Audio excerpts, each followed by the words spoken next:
एक लोटा पानी पार्ट 2। इतना कहकर बुढ़िया ने पानी का लोटा और मिठाई की कटोरी परशुराम के सामने रख दिए। मिठाई खाकर और शीतल स्वच्छ जल पीकर परशुराम बोले, चंपा का विवाह कब होगा माई? बुढ़िया बोली, वैशाख के उजाड़े पाख की पंचमी को टीका है, केसरीपुर से बारात आएगी। परशुराम बोले, विवाह के लिए तुम चिंता कुछ मत करना, तुम्हारी चंपा का विवाह महादेव ही करेंगे। बुढ़िया बोली, तुम कौन हो बेटा? तुम्हारी हजारी उम्र हो, गांव तक चलो तो तुमको कुछ खिलाऊंगी, भूखे मालूम होती हो। परशुराम बोले, भूखा तो हूँ पर गांव में नहीं जा सकता, मेरा नाम परशुराम है और लोग मुझे डाकू कहते हैं। आगरे के कप्तान यंग साहब जिन्होंने सुल्ताना डाकू को गिरफ्तार किया था, 30 सिपाहियों के साथ मेरे पीछे लगे हुए हैं। मेरे साथी छूट गए हैं, इसलिए मैं गांव में नहीं जा सकता। जिस दिन चंपा का विवाह होगा उस दिन तुम्हारे गांव में 5 मिनट के लिए आऊँगा। बुढ़िया बोली, तुम डाकू तो नहीं मालूम पड़ते, देवता मालूम पड़ते हो। घोड़े पर सवार होकर परशुराम ने कहा, अब ऐसा ही उल्टा जमाना है माई, उदार और बहादुर को डाकू कहा जाता है, महल में बैठकर दिन दहाड़े गरीबों को लूटने वालों को रईस कहा जाता है। धर्मात्मा भीख मांगते हैं और पापी लोग हुकूमत करते हैं। पतिव्रता उघारी फिरती हैं, छिनालों के पास रेशमी साड़ी हैं। कलयुग है ना, मैं जाता हूँ, मेरा नाम याद रखना, पश्चिमी को आऊँगा। परशुराम चले गए। बुढ़िया भी घर की राह ली। महादेव जी पर जल चढ़ाकर उसने चंपा से परशुराम के मिलने की सारी कहानी बयान कर दी। गांव का मुखिया भी वहीं खड़ा था, उसने भी सारा हाल सुना। मुखिया ने सोचा, मेरा भाग जग गया, इनाम का बड़ा हिस्सा मैं पाऊंगा। थाने में जाकर रिपोर्ट लिखाई कि वैशाख शुक्ल पक्ष की पंचमी के दिन परशुराम शेखपुरम के चंपा के विवाह में शामिल होने आएगा। पुलिस के द्वारा यह समाचार यंग साहब को मालूम करा देना चाहिए।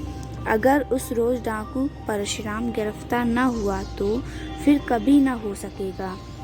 चौथ के दिन बिहारी अहीर के दरवाजे पर 5 गाड़ियां आकर रुकी। एक में आटा भरा था, एक में शक्कर और तरकारियां भरी थी, एक गाड़ी में कपड़े ही कपड़े थे, तरह तरह के नए थानों से भरी थी। चौथी गाड़ी में नए नए बर्तन थे और 5वीं गाड़ी में तरह तरह की पक्की मिठाइयों से भरी थी। गाड़ी वालों ने सब सामान बिहारी अहीर के घर में भर दिया। लोगों ने जब पूछा कि यह सामान किसने भेजा है, तब गाड़ी वालों ने कहा कि हम लोग भेजने वाले का नाम कुछ नहीं जानते, हम लोग दामोह के रहने वाले हैं, किराए पर गाड़ी चलाया करते हैं, हम लोगों को किराया अदा कर दिया गया। हम लोगों को केवल यही हुक्म है कि यह सामान शेखपुर के बिहारी अहीर के घर में जबरन भर आवे, बस, और ज़्यादा 3-5 हम लोग कुछ नहीं जानते। इस विचित्र घटना पर गांव भर आश्चर्य कर रहा है। केवल मुखिया और बुढ़िया को मालूम था कि यह काम परशुराम का है। मुखिया ने थाने में इस घटना की रिपोर्ट लिखाई और यह भी लिखाया कि कल पंचमी के दिन सुबह को जब चंपा के फेरे पड़ेंगे, उस दिन कन्यादान देने खुद परशुराम आने की उम्मीद है, क्योंकि वह अभी तक खुद नहीं आया है। 5 मिनट के लिए गांव में आने का उसने वचन दिया है, चाहे धरती इधर उधर हो जावे, पर परशुराम का वचन खाली नहीं जा सकता। चौथ की रात में ही मिस्टर यंग साहब अपने 30 मरकट सिपाहियों के साथ शेखपुरम आ धमके। उन सब ने घोड़ों के सौदागरों का भेष बनाया था। मुखिया के दरवाजे पर वे लोग ठहर गए। गांव वालों ने जाना कि घोड़े वाले सौदागर लोग मेले को जा रहे हैं। मुखिया और चौकीदार के सिवा असली भेद कोई नहीं जानता था। पंचमी का सवेरा हुआ। परशुराम ने ज्यों ही घोड़े पर चढ़ना चाहा, त्यों ही छींक हुई। एक साथी का नाम था रहीम, बीए पास था, पेशावर का रहने वाला था। घोड़े की सवारी में और निशाना लगाने में एक ही था। रहीम ने परशुराम को रोकते हुए कहा, कहाँ जा रहे हैं आप? परशुराम बोले, चेकपुरम चंपा का कन्यादान देने। तुमको तो सब हाल मालूम करा दिया था, रोको मत, रुक नहीं सकता। परशुराम बोले, मुसलमान होकर भी छींक को मानते हो? रहीम बोला, बात यह है कि यंग साहब अपने 30 सिपाहियों के साथ इधर ही गए हैं। उन लोगों ने सौदागरों का स्वांग बनाया है, मगर मेरी नज़रों को धोखा नहीं दे सकते। परशुराम बोले, घूमने दो, क्या करेगा यंग साहब? रहीम बोला, मालूम होता है कि मूर्ख बुढ़िया ने आपके मिलने का हाल अपने गांव में बयान कर दिया है।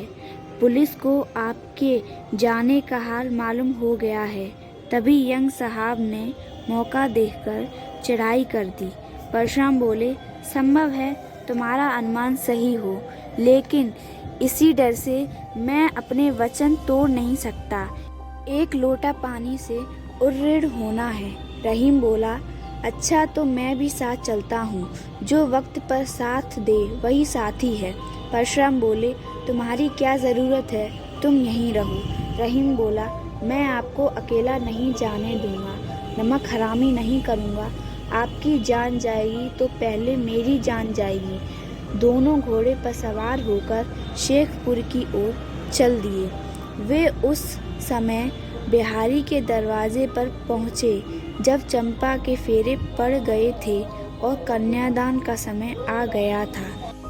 अपने घोड़े की बागडोर रहीम को पकड़ाकर परशुराम उतर पड़े और घर में घुस गए।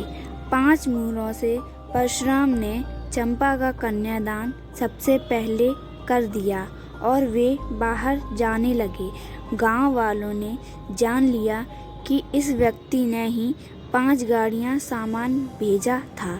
श्रद्धा के मारे उन लोगों ने परशुराम को घेर लिया।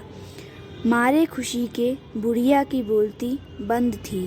आगे की कहानी कल सुनिएगा। धन्यवाद।